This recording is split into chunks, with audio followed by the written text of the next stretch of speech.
आज हम विद्युत फ्लक्स पर, पिछले लेक्चर में आपको बताया था विद्युत फ्लक्स क्या होता है, एरिया वेक्टर क्या होता है। आज हम विद्युत फ्लक्स पर आधारित कुछ न्यूमेरिकल करेंगे। ये तभी कर पाओगे जब आपको एरिया वेक्टर और विद्युत फ्लक्स की थ्योरी समझ में आई होगी। कुछ क्वेश्चन मैंने थ्योरी के साथ साथ भी करवाए थे। जैसे मान लीजिए दिया हुआ है area vector 3i cap plus 2j cap plus k cap, और एरिया वेक्टर दिया है i cap plus j cap, और पूछा है पृष्ठ से निर्गत फ्लक्स की गणना कीजिए। शॉर्ट में लिखा है मैंने question.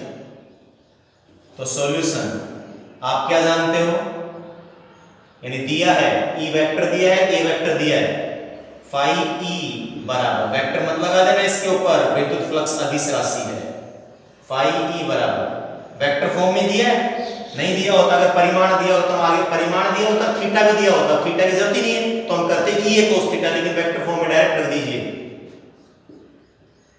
3i cap plus 2j cap plus k cap dot i cap plus j cap.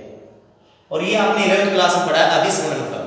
क्या i cap dot i cap बराबर j cap dot j cap बराबर k cap dot k cap बराबर 1।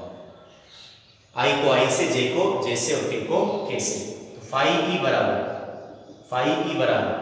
3i cap dot i cap, i cap into i cap तो कितना हो गया 1, तो कितना आ गया 3, कितना आ गया 3।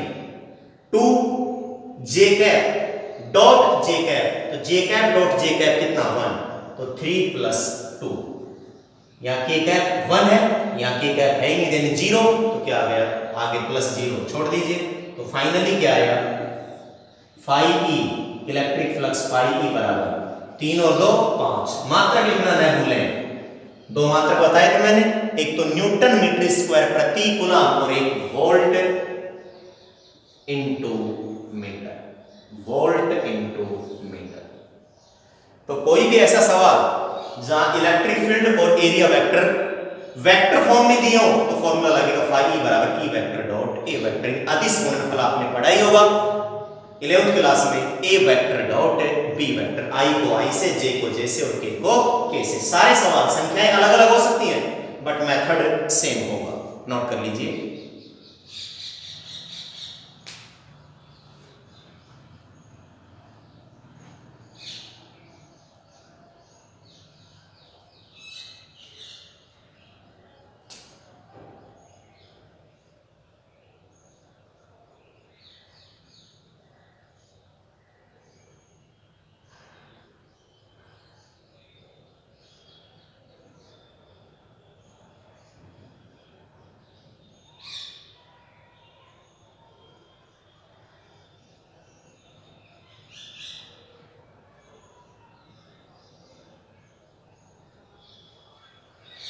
नेक्स्ट क्वेश्चन लीजिए।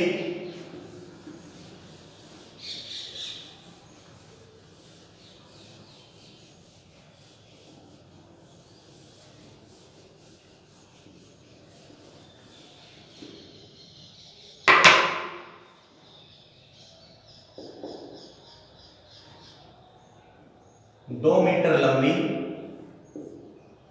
व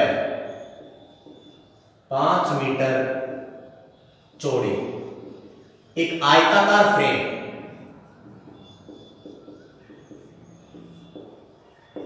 एक आयताकार फ्रेम 80 न्यूटन प्रति कूलम, यानी मात्रक से पहचान लिया करो क्या दी जाएगी, E न्यूटन प्रति कूलम कहे या वोल्ट प्रति मीटर, दोनों इलेक्ट्रिक फील्ड की यूनिट्स होती हैं। एक आयताकार फ्रेम 80 न्यूटन प्रति कूलम के विद्युत क्षेत्र में रखी है, कि विद्युत क्षेत्र में रखी है। पृष्ठ व विद्युत क्षेत्र के बीच का कोण, पृष्ठ व विद्युत क्षेत्र के बीच का कोण, बीच का कोण 30 डिग्री है। तो पृष्ठ से निर्गत, तो पृष्ठ से निर्गत विद्युत फ्लक्स की गणना कीजिए। पृष्ठ से निर्गत विद्युत फ्लक्स की गणना कीजिए।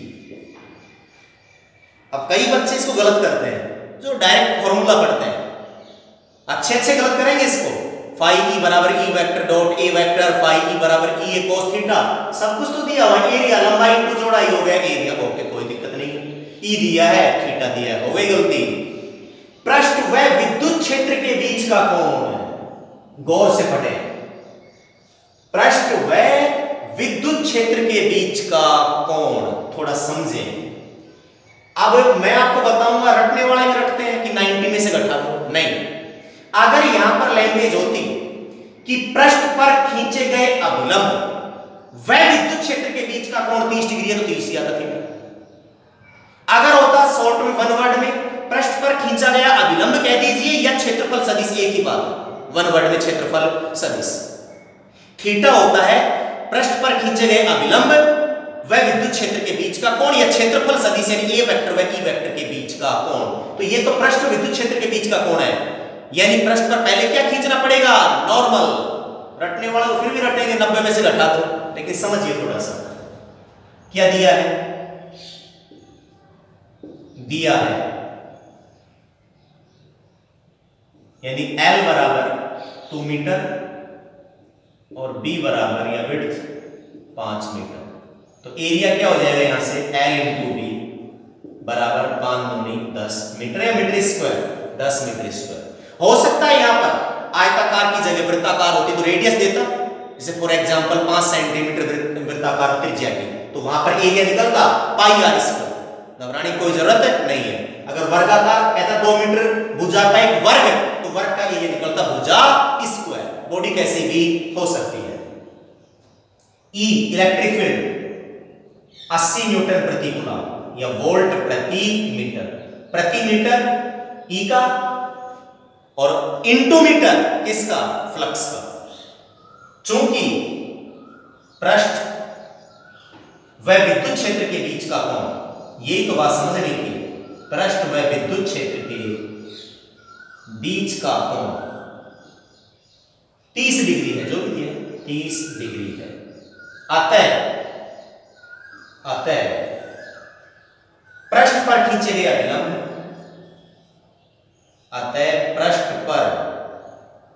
पृष्ठ पर खींचे गए अभिलंब, और इसे क्या बोलते हैं, पिछले लेक्चर में बताया था, क्षेत्रफल सदिश।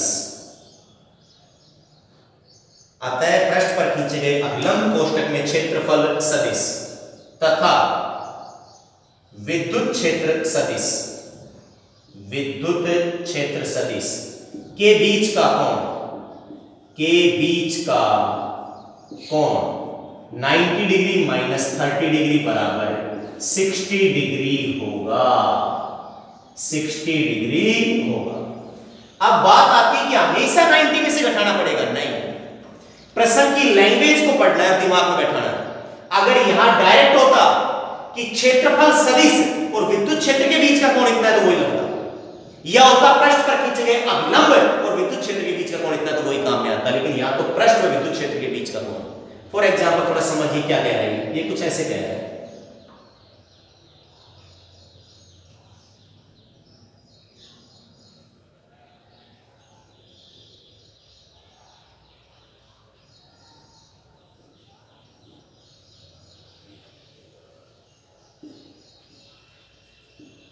ये एंगल कितने डिग्री, 30 डिग्री,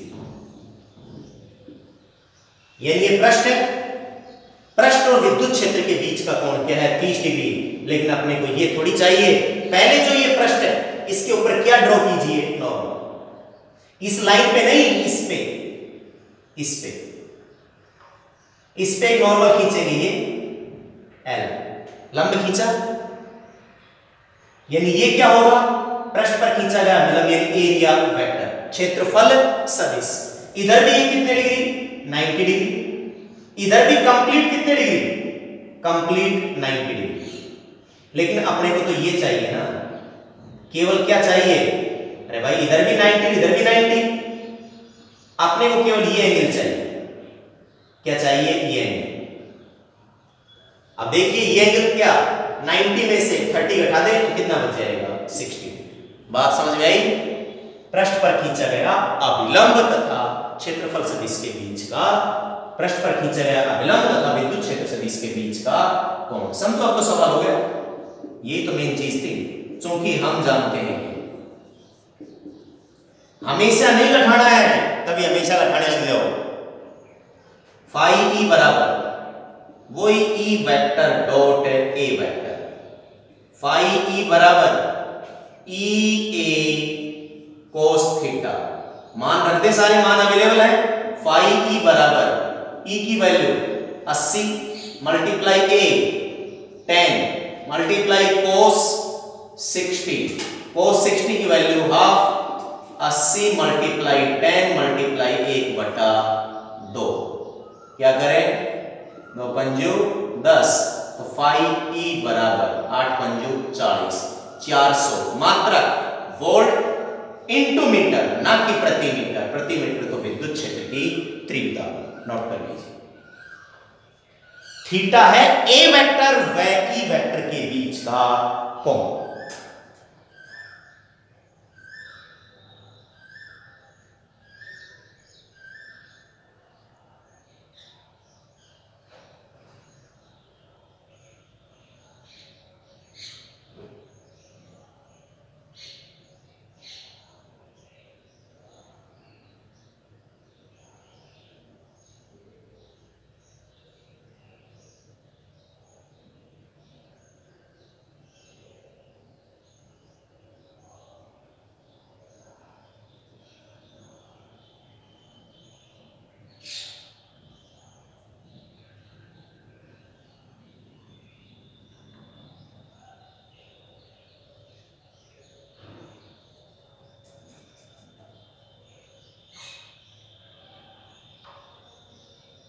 नोट कर लिया?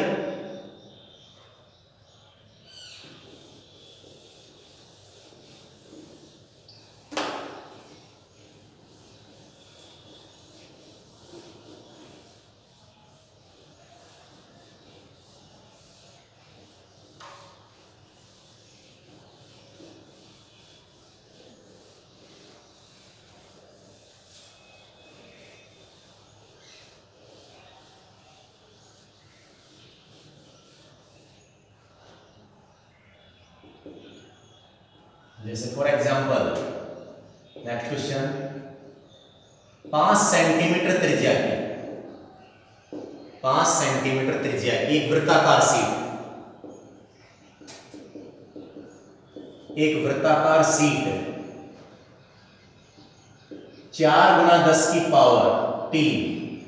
वोल्ट प्रति मीटर। मात्रा बदल दिया मैंने, यानी क्या दिया है? ई।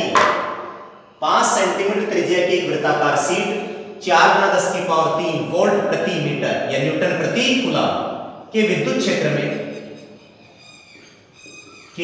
क्षेत्र में इस प्रकार रखी है, इस प्रकार रखी है, स्थित है, व्यवस्थित है, इस प्रकार रखी है कि शीट का तल विद्युत क्षेत्र से 60 डिग्री कोण बनाता है, 60 डिग्री कोण बनाता है। तो शीट से निर्गत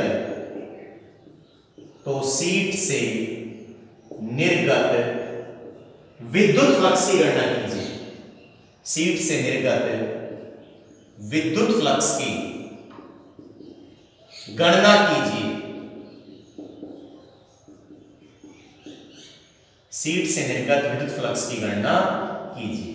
क्या गिवन है? रेडियस r बराबर 5 सेंटीमीटर बराबर 5 × 10⁻² मीटर। अगर हम यहां से बात करेंगे एरिया की तो ए हो जाएगा πr², वर्ग होता तो भुजा स्क्वायर, यानी ए की यदि हम बात करें तो ए बराबर πr² बराबर, चलो वही रख देंगे डायरेक्ट फॉर्मूले में πr²। ई कितना दिया है? ई दिया है 4 × 10⁻³ वोल्ट प्रति मीटर। अब वही बात, सीट का तल अगर यहां होता, सीट के तल पर खींचा गया विलंब या क्षेत्रफल सदिश विद्युत क्षेत्र से 60 डिग्री, तो ये कहीं आता। वही बात, चूंकि सीट के तल तथा विद्युत क्षेत्र के बीच का कोण जरूरी नहीं है हमेशा ही घटाना पड़े, तो क्वेश्चन क्या अकॉर्डिंग घटाना पड़ रहा है? सीट के तल तथा विद्युत क्षेत्र के बीच का कोण 60 डिग्री आता है। सीट के तल पर खींचे गए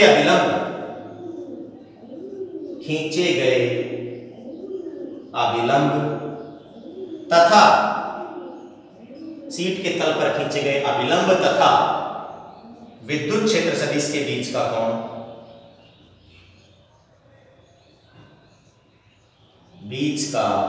कोण 90 माइनस 60 बराबर 30 डिग्री होगा। 90 डिग्री में से कितना घटा दिया? 60 डिग्री इक्वल टू 30 डिग्री होगा। अब सब कुछ तो मालूम है आपको, क्योंकि हम जानते हैं कि विद्युत फ्लक्स वही फाई ई बराबर E vector dot A vector, phi E बराबर ई ए कोस थीटा। ई जिस इलेक्ट्रिक फील्ड में वो रखी है, ए उसका एरिया और थीटा ई वेक्टर व ए वेक्टर के बीच का कोण है। फाई ई बराबर ई कितना 4 मल्टीप्लाई 10 की पावर 3 एरिया की जगह पाई आर स्क्वायर, पाई बोले तो पहले वर्क कर देते हैं, पाई आर स्क्वायर कोस 30 डिग्री। अब रख देते हैं वैल्यू, फाई ई बराबर 4 मल्टीप्लाई 10 की पावर 3 मल्टीप्लाई पाई की वैल्यू 22/7 या 3.14 मल्टीप्लाई आर 5 मल्टीप्लाई 10 की पावर -2 का होल स्क्वायर मल्टीप्लाई कोस 30 की वैल्यू √3/2। तो फाई ई बराबर 4 मल्टीप्लाई बाई चौक, ये काट लेते हैं यहां से 1, तो ये आ गया 11 चौक 44 बटा में 7 मल्टीप्लाई 10 की पावर 3 मल्टीप्लाई 25 मल्टीप्लाई 10 की पावर -4 मल्टीप्लाई √3। ओके, 5 का स्क्वायर और 10 की पावर -2 का होल स्क्वायर, ऑलरेडी 10 की पावर 3 है। तो फाई ई बराबर, अभी कैलकुलेशन तो आप भी कर सकते हो, यहां से यदि हम बात करें तो 25 गुणा 44 बटा में 7 गुणा 10 की पावर, गुणा में आधार समान तो बातें जुड़ जाती हैं, यानी ये बचेगा 10 की पावर 3 मल्टीप्लाई 10 की पावर -4, तो 10 की पावर -1 और ये नीचे आएगा कितना हो जाएगा 1/10 यानी 70 बन जाएगा इंटू √3, मात्रा क्या आ गया वोल्ट प्रति मीटर। कैलकुलेशन तो खुद कीजिएगा, जरूरी थोड़ी ये संख्या आएगी बोर्ड परीक्षा में, केवल आपको तरीका सीखना है। क्या सीखना है? तरीका नोट कीजिए।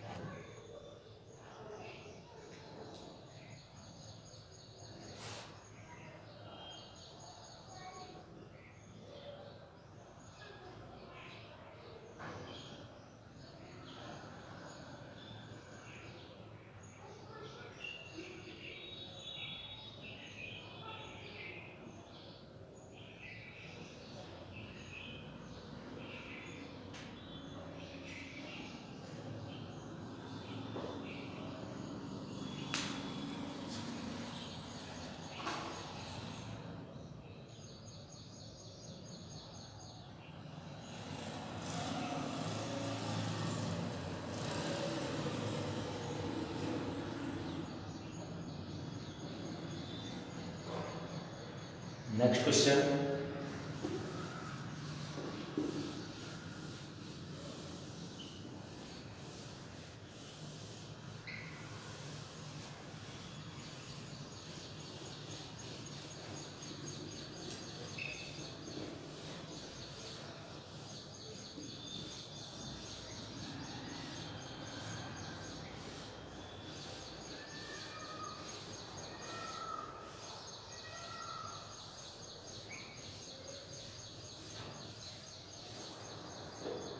एक क्वेश्चन और कर लेते हैं।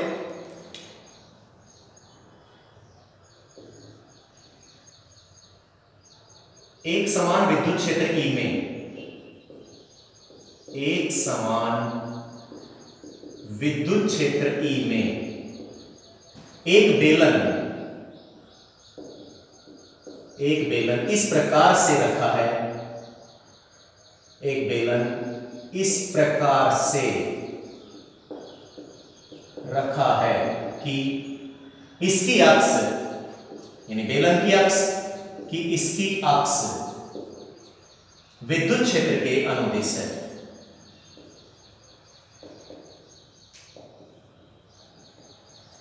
कि इसकी अक्ष विद्युत क्षेत्र के अनुदिश है। तो प्रदर्शित कीजिए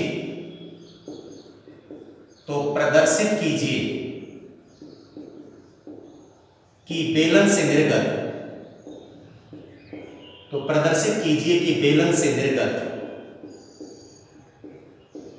फ्लक्स का मान, बेलन से निर्गत फ्लक्स का मान 0 होता है।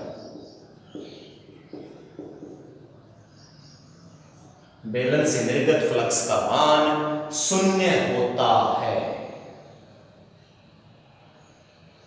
अब ध्यान दीजिए, क्वेश्चन पढ़िए ढंग से कि एक समान विद्युत क्षेत्र E में बेलन इस प्रकार से रखा है कि इसकी अक्ष विद्युत क्षेत्र के क्या है, अनुदिश। सॉल्यूशन।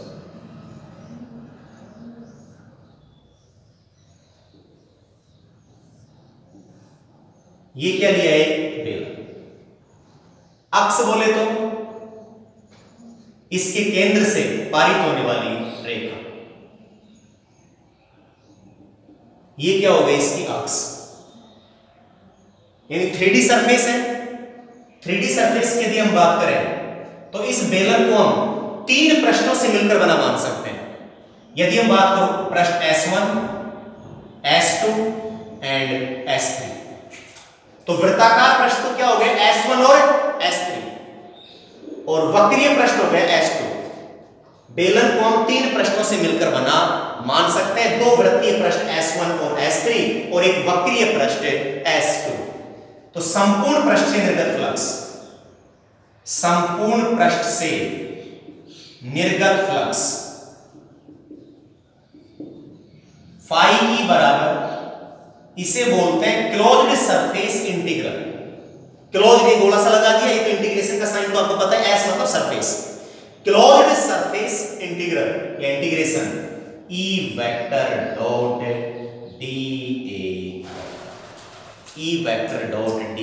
वेक्टर। अब नई बात आई कि सर जी ये बताओ ये चीज क्या है, उपर्युक्त समाकलन। समझिएगा ध्यान से, उपर्युक्त समाकलन यानी ये उपर्युक्त समाकलन को, यानी इसको विद्युत क्षेत्र E का पृष्ठ समाकलन कहते हैं।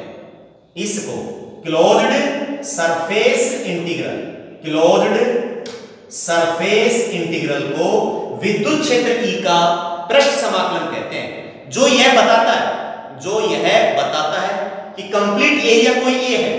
कंप्लीट एरिया क्या है, A। किसी किताब में S ली, S for surface, A for area.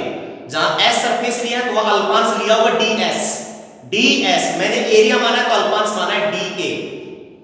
जो ये बताता है कि क्षेत्रफल A, कंप्लीट एरिया A को पहले सूक्ष्म अल्पांश क्षेत्रफल dA में क्या किया जाता है, विभाजित किया जाता है। और प्रत्येक अल्पांश के लिए E vector dot dA vector की गणना कर सभी का समेशन कर, यानी उनका जोड़ कर दिया जाता है। और ये जो जोड़ होता है ये संपूर्ण पृष्ठ निर्गत फ्लक्स को रिप्रेजेंट करता है। उपर्युक्त समाकलन यानी ये साइन, क्लोज्ड सरफेस इंटीग्रल को विद्युत क्षेत्र E का पृष्ठ समाकलन कहते हैं। अगर यहां पर L होता तो लाइन इंटीग्रल, रेखा समाकलन, वो भी आगे आएगा जब हम एम्पियर का नियम पढ़ेंगे। जब उपर्युक्त समाकलन, इसको विद्युत क्षेत्र E का पृष्ठ समाकलन कहते हैं, जो यह बताता है कि A क्षेत्रफल कंप्लीट एरिया A क्षेत्रफल को अल्पांशों, मान लीजिए कोई ये एरिया है A, इसको छोटे छोटे अल्पांशों से मिलकर बना मान सकते हैं। तो ये एक अल्पांश ले लिया, यानी dA1, dA2, dA3, dA4। तो कंप्लीट एरिया ए क्या होगा, ए बराबर DA1 plus DA2 plus DA3 plus dot dot DAN। इसी प्रकार यदि DA1 इससे इलेक्ट्रिक फ्लक्स क्या निकलेगा, φE1। इसी प्रकार दूसरे से अल्पांश है तो फ्लक्स भी बल रेखा भी अल्प गुजरेगी, dφE1, दूसरे से dφE2 प्लस डॉट डॉट, इसी प्रकार कंप्लीट φE क्या होगा, dφE1 plus dφE2 plus dot dot dφEN। और ये कंप्लीट समेशन क्या देगा, कंप्लीट पृष्ठ निर्गत फ्लक्स को प्रदान करेगा। तो इसका मतलब समझे, उपयुक्त समाकलन को विद्युत क्षेत्रीय का पृष्ठ समाकलन कहते हैं, जो ये बताता है कि क्षेत्रफल A को अल्पांश और dA में विभाजित किया जाता है और प्रत्येक अल्पांश के लिए E vector dot dA vector की गणना कर उनका समेशन कर दिया जाता है, जो संपूर्ण पृष्ठ निर्गत फ्लक्स को रिप्रेजेंट करता है। अब इधर ध्यान दें, अब ये 3D सरफेस है। जो चीजें मैंने बताई थी पिछले लेक्चर में सभी का यूज होगा इसमें, सभी का। E वेक्टर dA वेक्टर, इसको हम तीन पृष्ठों से मिलकर बना मान सकते हैं, S1 S2 एंड S3। तो φE बराबर, अब क्लोज नहीं रहेंगे, जैसे कोई ड्रम है, ऊपर का ढक्कन, नीचे का पैंदा और वो वक्रीय पृष्ठ, क्या बंद रहेंगे वो? नहीं, तो गोला नहीं आएगा। S1 E vector dot dA vector plus S2 E vector dot dA vector plus integration S3 E vector dot dA vector. अब क्लोज नहीं रहा है, ऊपर का ढक्कन अलग हो गया, पैंदा अलग और वक्रीय पृष्ठ अलग हो गया, बेलन टाइप का। तो तीन पृष्ठों से मिलकर बना मान सकते हैं। अगली स्टेप में क्या आएगा आपको मालूम है, अदिश गुणनफल EDA वेक्टर और डॉट हट जाएगा, क्या आ जाएगा, cos theta, integration S1 EDA cos theta, EDA cos theta, integration S2 EDA cos theta plus integration S3 EDA cos theta. अब बात आती है कि E वेक्टर व थीटा क्या है, E वेक्टर व dA वेक्टर के बीच का कोण। अब आ जाइए डायग्राम, एक अल्पांश लिया, बताइए, मैंने बोला कि विद्युत क्षेत्र इसकी अक्ष के अनुदिश है। विद्युत क्षेत्र क्या है, इसकी अक्ष के अनुदिश, अक्ष के अनुदिश इधर। तो यहां पर भी इलेक्ट्रिक फील्ड की बात करें तो इधर E vector, dA vector, dA vector 3D surface है। आ जाइए क्षेत्रफल सदिश, 3D सरफेस में क्षेत्रफल की दिशा पृष्ठ पर खींचे गए अभिलंब की दिशा में बाहर की ओर, जबकि 2D में बाहर की ओर कहीं चाहे अंदर की ओर, बोथ डायरेक्शन सही। इधर ये क्या है इसका dA वेक्टर। ओके, इसी प्रकार यहां पर एक अल्पांश लिया, E वेक्टर तो इधर आई, dA वेक्टर इधर ही आएगा, यानी इसमें एंगल कितने डिग्री, दोनों के बीच में 180 डिग्री, 180 डिग्री, जबकि इसमें एंगल दोनों समांतर है, एंगल कितने डिग्री, 0 डिग्री। अब बात आती है प्रश्न S2 की, एरिया वेक्टर ये dA वेक्टर और इलेक्ट्रिक फील्ड ये E वेक्टर, एंगल कितने डिग्री, 90 डिग्री। चाहो तो आप नीचे ले लीजिए, कोई दिक्कत नहीं है। ये क्या होगा, dA वेक्टर और ये क्या होगा, इलेक्ट्रिक फील्ड, वही एंगल कितने डिग्री आएगा, 90 डिग्री। ये तो चीज सिखाई थी मैंने आपको कि क्षेत्रफल की दिशा पृष्ठ पर खींचे गए अभिलंब की दिशा में बाहर की ओर होती है। बाहर की ओर किसमें, 3D सरफेस में, किसमें, 3D सरफेस में बाहर की ओर होती है। अब अपनी जो समस्या थी वो पूरी हो गई। देखिए क्या, यहां पर थीटा, इस लाइन के जस्ट नीचे थीटा S1 में कितना है, S1 में 180 डिग्री, 180 डिग्री, S2 में 90 डिग्री, थीटा 90 डिग्री, और S3 में अगेन थीटा कितने डिग्री, सॉरी थीटा 0 डिग्री। रख दें वैल्यू, तो φE बराबर integration S1 EDA cos 180 degree plus integration S2 E dA cos 90 degree plus integration S3 E dA cos 0 degree. cos 180 की value -1 है तो फाई ई बराबर integration S1 E dA -1। cos 90 की value 0 तो पूरा पद ही 0 है प्लस cos 0 की value integration S3 E dA की वैल्यू 1 सॉरी cos 0 की वैल्यू 1। थोड़ा सा आगे सॉल्व करें तो क्या आएगा फाई ई बराबर E इज कांस्टेंट E क्या है कांस्टेंट तो E बाहर ले लीजिए -E integration S1 dA plus E बाहर आ गया इंटीग्रेशन S3 dA। ओके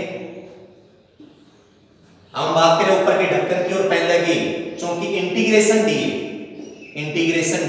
बराबर क्या A। यदि अब मैं बात करूं इंटीग्रेशन सरफेस S1 की बात करें या इंटीग्रेशन सरफेस S3 dA बराबर कंप्लीट का क्या मान लिया A तो बोलिए क्या आया फाई E बराबर -EA plus EA cancel phi E बराबर 0। निर्गत फ्लक्स का मान कितना आ गया 0। अब देखिए ये आंसर आना ही था 0 क्यों ये बेलन है ये क्या है बेलन। जैसे मान लीजिए